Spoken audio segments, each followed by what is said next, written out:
Well, good evening, happy Sunday, and welcome back to another installment of Mr. Eric Reads.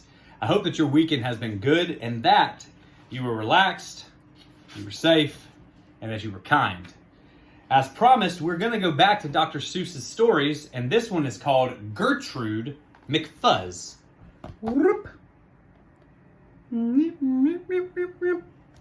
So, I actually have never read this story before. I have no idea what this is about. And I'm looking forward to joining in on learning it with you guys. So let's go on the journey together here on Mr. Eric Reads. There once was a girl bird named Gertrude McFuzz, and she had the smallest plain tail that ever was. One droopy droop feather, that's all that she had, and oh, that one feather made Gertrude so sad. For there was another young bird that she knew, a fancy young birdie named Lolly-Loo, and instead of one feather behind, she had two. Poor Gertrude, whenever she happened to spy Miss Lolly-Loo flying by in the sky, she got very jealous. She frowned and she pouted. Then one day she got awfully mad and she shouted, "This isn't fair. I have one, she has two. I must have a tail just like Lolly-Loo."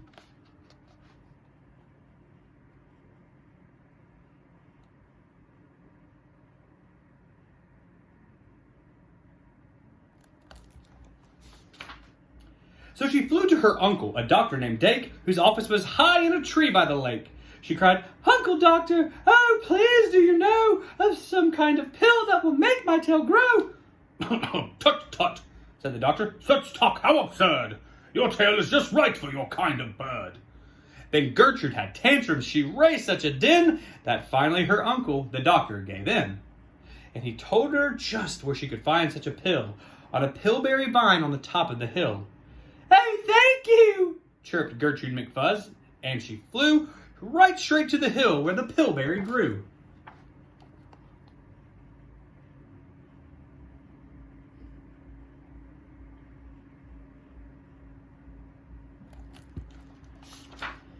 Yes, there was a vine, and as soon as she saw it, she plucked off the berry. She started to gnaw it.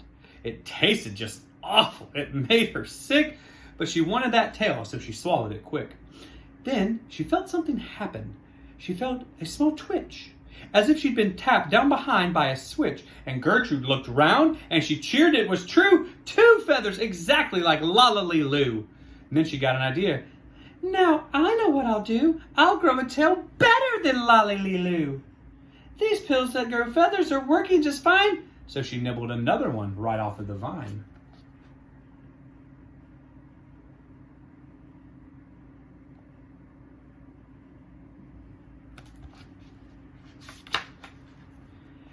She felt a new twitch. Then Gertrude yelled, "Whee! Miss Lala has only 2 and I have 3. When Lolly-Loo sees this beautiful stuff, she'll fall right down flat on her face, sure enough. I'll show her who's pretty, I certainly will. Why, I'll make my tail even prettier still." She snatched all those berries that grew on the vine. She gobbled them down, 4, 5, 6, 7, 8, and 9. And she didn't stop eating young Gertrude McFuzz till she'd eaten 3 dozen. That's all that there was.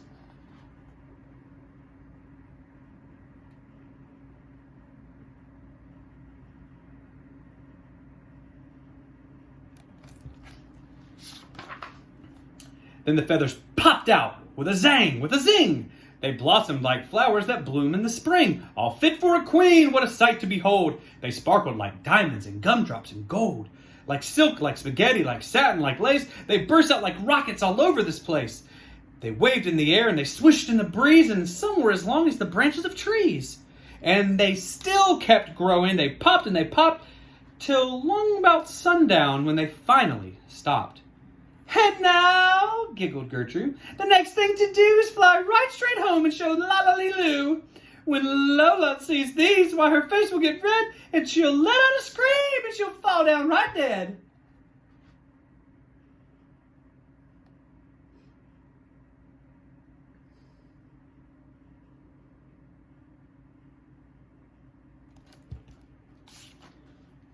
Then she spread out her wings to take off from the ground, but with all of those feathers, she weighed 90 pounds. She yanked and she pulled and she let out a squawk.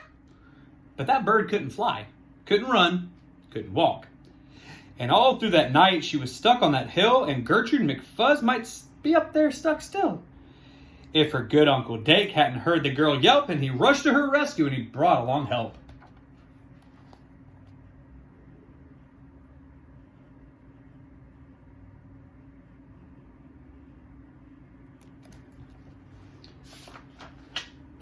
To lift Gertrude up almost broke all their beaks. To fly her back home, it took almost 2 weeks. And then it took almost another week more to pull out those feathers. My, Gertrude was sore.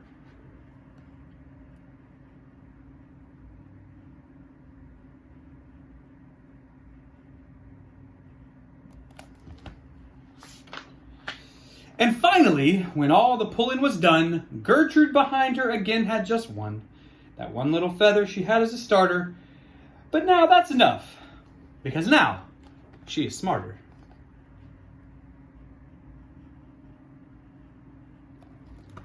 The end.